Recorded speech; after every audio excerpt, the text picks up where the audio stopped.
রাদিয়াল্লাহু তাআলা আনহু বলেন, যেই বান্দা কাউন্সিলর হয়েছে, যেই বান্দা মেম্বার হয়েছে, তার পুরা ওয়ার্ডবাসীকে জাহান্নামের আগুন থেকে বাঁচানো একজন কাউন্সিলরের দায়িত্ব। যিনি এমপি হয়েছে, যেই 2টা থানা মিলাইয়া যতটুকু অংশ নিয়া তার এরিয়া আছে, এমপির যতটুকু এলাকা আছে, ওই সমস্ত মানুষগুলাকে জাহান্নাম থেকে বাঁচানো একজন এমপির জন্য দায়িত্ব। ঈমান আনবে তারা জান্নাতে যাবে, ঈমান ছাড়া কেহ জান্নাতে যাইতে পারবে না, এটাই সত্য। এখানে আল্লাহ তাআলা কাফেরদেরকে জাহান্নাম দিবে এবং বললেন তারা সব সময় জাহান্নামে থাকবে, কিন্তু যারা ঈমানদার, এই কথা কিন্তু বলা হয় নাই গুনাহের কারণে জাহান্নামে যাবে তারা সব সময় থাকবে। কারণ ঈমানদার জাহান্নামে যাওয়ার পরেও আবার বের হওয়ার কি আছে, সুযোগ আছে। কিন্তু কাফের মুশরিক বেঈমানরা জাহান্নামে যখন চলে যাবে, ওই জাহান্নাম থেকে বের হওয়ার আর কোনো সুযোগ থাকবে না। এজন্য আল্লাহ রাব্বুল আলামিন কুরআনুল হাকীমের মধ্যে তিনি একটি নসিহা পেশ করেন। তিনি বলতেছেন, ইয়া আইয়ুহাল্লাযীনা আমানু কু আনফুসাকুম ওয়া আহলিকুম নারা ওয়াকুদুহান নাস ওয়াল হিজারা। আল্লাহ তাআলা এই আয়াতের মধ্যে কাফেরদেরকে বলে নাই, ইহুদি আর খ্রিস্টান বিধর্মীদেরকে আল্লাহ তাআলা ডাক দিয়ে বলে নাই, বরং এই আয়াতের মধ্যে আল্লাহ রাব্বুল আলামিন যারা ঈমান আনয়ন করেছে, যারা আল্লাহ তাআলাকে বিশ্বাস করে, যারা আল্লাহকে পছন্দ করে, আল্লাহকে ভালোবাসে, পরকালের দিনের উপর যাদের বিশ্বাস আছে, এই সমস্ত বান্দা বান্দীদেরকে বলা হয় ঈমানদার। আর ওই ঈমানদারকে আল্লাহ তাআলা উদ্দেশ্য করে বলতেছে, আমানু, ও বিশ্বাসীরা, তোমরা নিজেকে জাহান্নামের আগুন থেকে বাঁচাও। এখানে আল্লাহ তাআলা ঈমানদারকে বললেন জাহান্নামের আগুন থেকে বাঁচাও। আল্লাহ রাব্বুল আলামিন যদি বলতেন, ইয়া আইয়ুহাল্লাযীনা কাফারু কু আনফুসাকুম ওয়া আহলিকুম নারা, ইয়া আইয়ুহাল্লাযীনা ইয়াহুদা ওয়ান নাসারা, এইভাবে বলে যদি জাহান্নামের কথা যদি বলতেন তাহলে সুন্দর হইতো। কিন্তু আল্লাহ তাআলা ইহুদির কথাও এখানে বলে নাই, নাসারার কথাও বলে নাই, কাফেরের কথাও আল্লাহ তাআলা বলে নাই। আল্লাহ রাব্বুল আলামিন বললেন, আমানু, ও ঈমানদাররা নিজেদেরকে জাহান্নামের আগুন থেকে বাঁচাও। ও মুসলমান, বুঝতে হবে এই আয়াতের মাধ্যমে আল্লাহ রাব্বুল আলামিন বুঝাইতেছে, অনেক ঈমানদার বান্দা আছে, ঈমান এনেছে ঠিক, কিন্তু ঈমান আনার পরেও তাদেরকে জাহান্নামে যাইতে হবে। যদি ঈমানদার জাহান্নামে যদি নাই যাইতো, তাহলে ঈমানদারকে আল্লাহ বলতো না, ও ঈমানদার তুমি নিজেকে জাহান্নাম থেকে বাঁচাও। কাফির কি শুধু বলতেন, ও কাফিরের বাচ্চা, কাফিরের দল, নিজেকে জাহান্নামের আগুন থেকে বাঁচাও। এখানে যেহেতু স্পষ্টভাবে আল্লাহ তাআলা ঈমানদার বান্দা যারা, বিশ্বাসী যারা, তাওহীদের পক্ষে যারা, তাদেরকে আল্লাহ তাআলা যে বললেন আমানু, ও বিশ্বাসীরা, মায়ার বান্দা, মহব্বতের বান্দা, আদরের বান্দা বান্দিরে, নিজেদেরকে জাহান্নামের আগুন থেকে বাঁচাও। এই কথার মাধ্যমে আল্লাহ তাআলা বুঝাইতেছি, অনেক ঈমানদার বান্দা থাকবে, ঈমান এনেছে বটে, কিন্তু বিভিন্নভাবে শয়তানের ধোঁকায় পড়ে এই বান্দা নিজের অজান্তেই অনেক ধরনের গুনাহের ভিতরে নিয়োজিত হয়ে যাবে।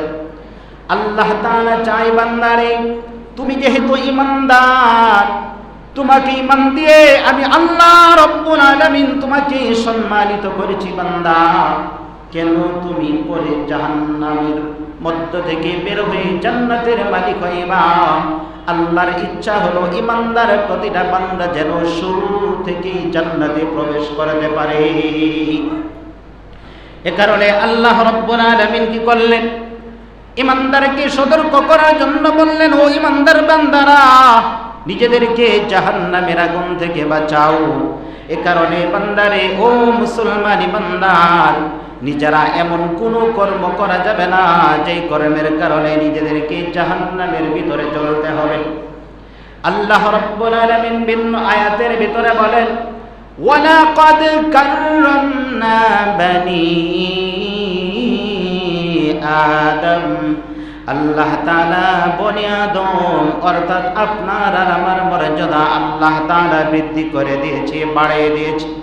আল্লাহ তাআলা চায় যেই আদম সন্তানের, যেই আশরাফুল মাখলুকাতের ইজ্জত আর সম্মান সমস্ত সৃষ্টির মধ্যে আমি আল্লাহ তাআলা শ্রেষ্ঠ করে দিলাম। ইহুদিদের চাইতে শ্রেষ্ঠ, নাসারার চাইতে শ্রেষ্ঠ, খ্রিস্টানদের চাইতে শ্রেষ্ঠ। ওই শ্রেষ্ঠ বান্দা হওয়ার পরে বান্দা প্রথমতই জাহান্নামে যাবে, এটা আমি আল্লাহ তাআলার কাছে পছন্দ হইতে পারে না।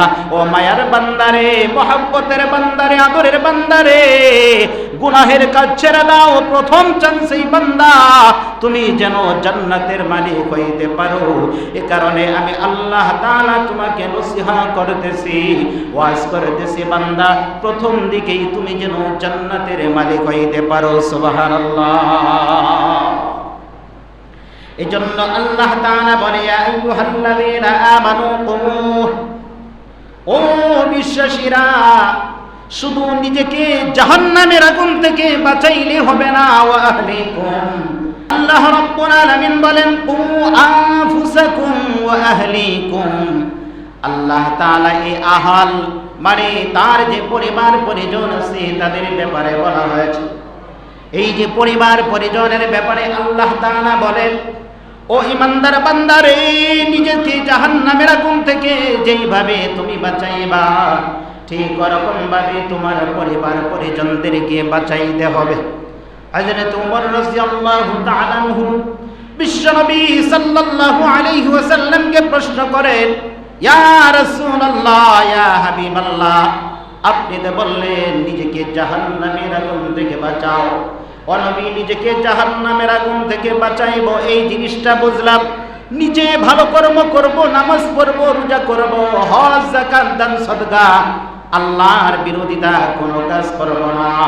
যেই কাজ করলে আহকামুল হাকিমিন, আল্লাহ রাব্বুল আলামিন সন্তুষ্ট হবে, এমন কাজ করব, এর দ্বারা নিজেকে জাহান্নামের আগুন থেকে বাঁচাইব বুঝলাম।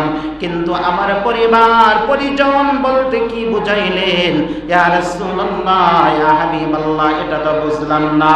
নবী সাল্লাল্লাহু আলাইহি ওয়াসাল্লাম বলেন, ও শোনো, পরিবার হলো তোমার স্ত্রী আছে, তোমার সন্তান আছে, তোমার আত্মীয় স্বজন যারা আছে, তোমার বাড়িতে যারা কাজ কর্ম করে, চাকর বাকর যারা আছে, সবাই হলো তোমার আহলে বায়াত, অর্থাৎ তারাই হলো তোমার পরিবার পরিজন।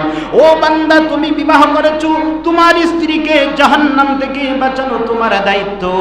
বিবাহের পরে সন্তান হয়েছে, সন্তানকে জাহান্নাম থেকে বাঁচানো তোমার দায়িত্ব। তোমার মা আছে, তোমার বাবা আছে, তাদেরকে বুঝায়া জাহান্নামের আগুন থেকে বাঁচানো বান্দা তোমার দায়িত্ব।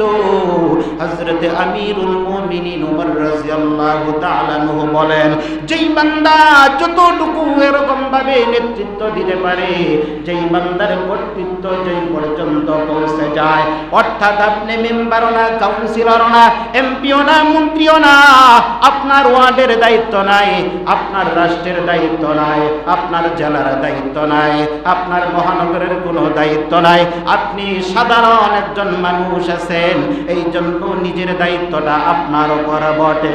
নিজের ছেলে আছে, মেয়ে আছে, স্ত্রী আছে, এদেরকে জাহান্নাম থেকে আপনি যদি না বাঁচাইতে চান, সর্বোত্তম চেষ্টা যদি না করেন, তাহলে মহান রবের কাছে তোমাকে আর আমাকে ধরা খাইতে হবে।